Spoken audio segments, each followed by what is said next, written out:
మీకు తెలుసా, చాయ్ అదే టీ భారతదేశంలో గోవంశాన్ని కసాయి పాలు చేసింది. నమ్మలేకపోతున్నారా? టీ ఏంటి, గోవంశాన్ని కసాయి పాలు చేయటం ఏంటి అనుకుంటున్నారా? విడ్డూరం కదూ. ఇది 100% సత్యం. బ్రిటిష్ వారు భారతదేశ వైభవాన్ని, సంపదను, వనరులను, అభివృద్ధిని, ఇక్కడ వైజ్ఞానిక సంపదను, భారతీయుల మేధాశక్తిని అధ్యయనం చేసి వీటన్నిటికీ మూలాధారం మరియు భారతీయుల సంస్కృతి, జీవన విధానం మనుగడలకు గోవే ప్రధాన కారణమని, దేశాభివృద్ధికి గోవే మూలమని అన్ని కోణాల్లో నుంచి నిర్ధారించుకొని భారతీయుల జీవన విధానం నుండి గోవును తప్పిస్తే తప్ప తమ లక్ష్యం సాధించలేమని భావించి కొన్ని కుట్రలు చేసినారు. అందులో ఒకటి టీ పథకం ప్రకారం దేశంలోని గ్రామాల్లో, పట్టణాల్లోని చౌరస్తాల్లో ఉచిత ఛాయ్ పంపకం, ఫ్రీ టీ సెంటర్స్ ని ఏర్పాటు చేసి జనాలకు అలవాటయ్యే వరకు ఫ్రీ టీ సెంటర్లను నడిపినారు. ప్రజలు ఛాయ్కి బానిసలయ్యారని నిర్ధారించుకొని తర్వాత ఛాయ్ ఆపేసి కేవలం ఛాయ్ పత్తి ప్యాకెట్స్ ఫ్రీగా ఇవ్వడం ప్రారంభించారు. ప్రజలు వాటిని పట్టుకెళ్లి తమ తమ ఇళ్లల్లో టీ చేసి తాగితే దాని రుచి కోల్పోయి ఛాయ్ కుదరలేదు. జనాలు పరిగెత్తి వారి వద్దకు వెళ్లి టీ బాగోలేదని అడుగగా అప్పుడు వారు అన్నారు, మేము మీకు ఫ్రీగా పంచిన టీ బర్రెపాలతో చేసినాం, టీ ఆవు పాలతో రుచిగా రాదు అన్నారు. అప్పటి వరకు దేశంలో ఇంటింటికి గోవులు ఉండేవి. వెంటనే దేశంలో బలమైన మార్పు ప్రారంభమై దేశవ్యాప్తంగా ప్రజలు తమ తమ ఇళ్లలోని కొట్టాల నుండి ఒక ఆవును బయటకు పంపి ఒక బర్రెను కట్టడం మొదలుపెట్టారు. సమాజంలో పాలు కొనేవారు సైతం ఆవు పాలు విడిచి బర్రెపాలు కొనడం ప్రారంభమైంది. మెల్లమెల్లగా దేశంలో బర్రెపాల డిమాండ్ ప్రారంభమై వేగం పుంజుకుంది. అప్పటి వరకు దేశంలోని పాడి పరిశ్రమలో గోవులుండేవి. వాటి స్థానాన్ని బర్రెలు ఆక్రమించాయి. పెద్ద ఎత్తున గోవులు కబేళాల పాలవడం ప్రారంభమైంది. తత్కారణంగా వందలాది ఉత్తమ ప్రాచీన జాతులు నశించిపోయినాయి. కోట్లాది గోసంతతి అంతరించిపోయింది. ఇంటింటికి వర్ధిల్లే గోవులు 90% పైగా ఇళ్లలో మాయమైపోయినాయి.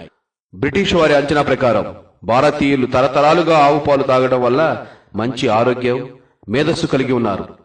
వారిలో చురుకుదనం, మేధస్సు తగ్గిపోతుంది. తద్వారా అనేక దుష్పరిణామాలు సంభవిస్తాయి. శరీరంలోని రోగ నిరోధక శక్తి తగ్గి మెల్లమెల్లగా మనిషి బలహీనులవుతారు, మనకు బానిసలవుతారు అని అంచనా వేసి వారు పన్నిన కుట్ర సఫలమైంది. భారతీయుల ఇంటి నుండి గోవులను సడకులోకి తోసివేసిన పాపాన భారతీయుల ఆయుష్ 100 సంవత్సరాల నుండి ఆయు ప్రమాణం 60-70 సంవత్సరాలకు పడిపోయింది. ప్రతి ఇల్లు రోగాల కుప్పలగా తయారైంది. ఇంట్లో గోవులున్నంతకాలం అనారోగ్యం, బద్ధకం, గ్రహచార దోషణం, అకాల మృత్యువు, శత్రుపీడ, వాస్తు దోషం, దరిద్రం, రసాయనిక ఎరువులు ఉండేవి కావు. ఒక ఛాయ్ మూలంగా వ్యక్తి, కుటుంబం, గ్రామం, దేశం, అలాగే వ్యవసాయం, భూసారం, ఆరోగ్యం, ఉపాధి పతనమైపోయినాయి. ఛాయ్ పట్ల లోభం ఎంతో అనార్థానికి దారితీసింది. చాలా లోతుగా ఆలోచించి బ్రిటిష్ వాళ్లు 16th century East India company ఛాయ్ పత్తి వ్యాపారం పేరుతో ప్రవేశించి మనల్ని లక్షల సంవత్సరాల వెనక్కి నెట్టేసి అందిన కాడికి దోచుకుని వెళ్లిపోయారు. బ్రిటిష్ ఛాయ్కి పూర్వం దేశంలో అందరూ కేవలం ఆవు పాలే తాగేవారు. బ్రిటిష్ దురక్రమణకు పూర్వం దేశంలో పూరి గుడిసెలో మొదలుకొని ధనవంతులని భవంతుల వరకు ప్రతి ఇంట్లో ఆవులు ఉండేవి. ప్రతి ఇల్లు దేవశక్తితో నిండి ఉండేది. ఆవు వ్యక్తి యొక్క అనేక అవసరాలకు పెద్ద దిక్కుగా ఉండేది. సమస్త జీవరాశులకు ఆరోగ్య ప్రదాత సూర్యనారాయణుడు. సూర్యుని నుండి కొన్ని అద్భుత బంగారు ఔషధ శక్తులు విడుదలవుతాయి. భూమిపైన వాటిని గ్రహించే శక్తి కేవలం గోమాతకే ఉంది. ఆవు ఎండలో మేతమేస్తూ తిరిగేటప్పుడు సూర్యరశ్మి ద్వారా అట్టి దివ్యమైన శక్తుల్ని తమ కొమ్ములలో ఉండే సూర్యకేతు నాడి ద్వారా గ్రహించి మూపురం వద్ద ప్రభావితమై ఆ శక్తులను తన పాలు, పేడ, మూత్రంలోకి వదులుతుంది.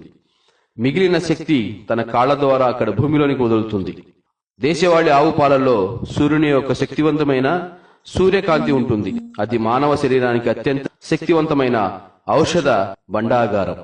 పైగా ఆవు పాలు మానవ శరీరానికి కావలసిన అన్ని పోషకాలతో నిండిన సంపూర్ణ ఆహారం.